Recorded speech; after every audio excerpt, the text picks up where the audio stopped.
Ada industri yang bernilai 100 miliar dolar yang profitnya bergantung sama satu hal. Ada yang tahu nggak? Yaitu seberapa lama mereka bisa bikin lo melek, tetap melek terus. Karena bagi mereka tidur lo adalah musuh nomor satu. Gila nggak tuh? Jadi gini gambarannya. Jam udah nunjukin jam 2 malam, jam 2 pagi. Mata lo udah perih dan otak lo udah minta ampun ya. Tapi jempol lo masih pengen scroll video-video random di TikTok atau di Reels. Lo bilangnya, satu video lagi deh. Tapi tahu-tahu udah subuh aja. Tahu nggak lo, kalau kondisi nggak bisa tidur lo itu bukan sebuah kebetulan. Karena lo nggak lagi insomnia karena takdir, bukan karena penyakit lagi, tapi karena satu hal yang dibuat oleh industri besar, perusahaan besar. Tidur lo lagi dijajah.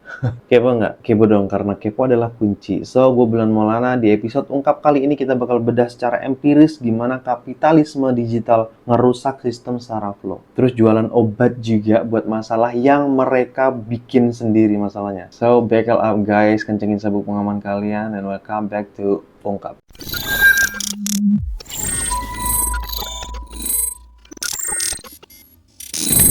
Biar CEO mindset kita jalan, kita harus lihat data biologisnya dulu nih. Tubuh manusia itu punya jam internal yang namanya ritme sirkadian. Saat hari gelap, otak kita harusnya produksi melatonin, hormon yang bilang ke badan kita yaitu, woi tidur, gitu. Tapi masalahnya, layar HP lu itu nembakin blue light yang frekuensinya sangat tinggi. Secara empiris, blue light ini ngehack otak lu buat mikir kalau, ternyata hari masih siang. Dengan adanya blue light itu, otak lu langsung nangkep, ternyata hari masih siang. Jadi ya udah, produksi melatonin lu berhenti dan boom, akhirnya lu terjaga sampai pagi dengan adanya blue light itu terus-terusan. Bahkan lu tau nggak, CEO Netflix, Reed Hastings, pernah bilang secara terang-terangan bilang gini, saingan terbesar kami bukan Amazon atau Disney Plus, tapi tidur. Gila nggak lo? Waktu istirahat lo yang harusnya gratis dan suci sekarang jadi target kompetisi korporat raksasa. Ini yang bagian yang paling licik coy. Setelah mereka berhasil bikin insomnia pakai algoritma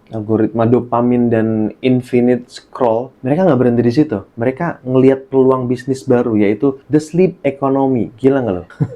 Pas lo stres nggak bisa tidur, apa yang lo cari? Yang pertama pasti aplikasi meditasi premium yang langganannya ratusan ribuan, ya nggak? Sebulan itu. Yang kedua, smartwatch yang mahal-mahal buat nge-track kualitas tidur lo, jantung dan lain sebagainya. Padahal lo nggak tidur itu gara-gara HP itu sendiri. Yang ketiga, sampai ke industri farmasi yang jualan pil tidur atau suplemen melatonin, mereka yang rusak pintunya, mereka juga yang jualan gemboknya. Licik nggak tuh? Secara logika sistem nih, ini adalah model bisnis yang paling jenius sekaligus paling jahat yang pernah ada. Karena mereka bisa dapat duit lu pas melek, dan mereka bisa dapat duit lu juga pas lu berusaha buat merem. Dampaknya bukan cuma mata panda doang ya, kalian harus paham ini. Kurang tidur bikin korteks prefrontal lo yang ada di otak lo, bagian otak buat ambil keputusan itu, yang buat ambil keputusan logis di otak lo itu jadi tumpul, jadi goblok. Makanya pas lu kurang tidur, lu makin gampang kepancing belanja impulsif, kayak makin gampang emosi, dan makin susah buat lepas dari HP. Dan ini adalah feedback loop yang bikin lu makin goblok, bodoh secara sistematis biar makin gampang dikontrol sama algoritma. Ini ada data gue baca, data nunjukin penurunan durasi tidur rata-rata manusia di dunia turun drastis sejak era smartphone dimulai. Kita lagi ngalamin krisis kesehatan mental massal cuma demi engagement rate sebuah aplikasi. Gue pun juga masih sering kejebak, kadang. Kita semua korban lah ya. Kita anggap kita semua korban. Kita semua korban dari social engineering tingkat dewa ini.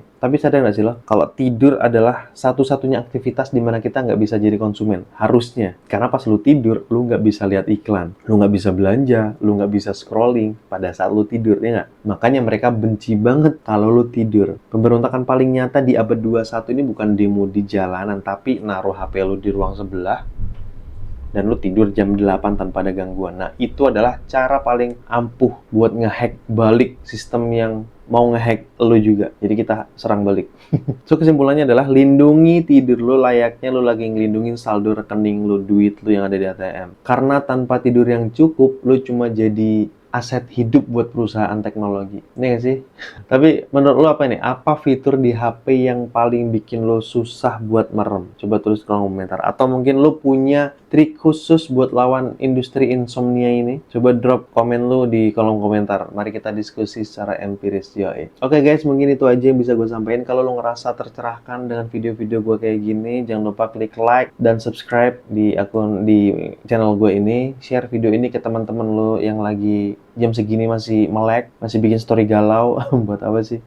So, gue Bulan Maulana, thanks a lot for watching guys. Tetap kritis, tetap logis, dan sekarang waktunya tidur. Kalau udah jam 10 malam, udah usahain buat tidur. So, mungkin itu aja yang bisa gue sampaikan. Thanks a lot for watching. Don't forget to like and subscribe. See you in the next video and peace out.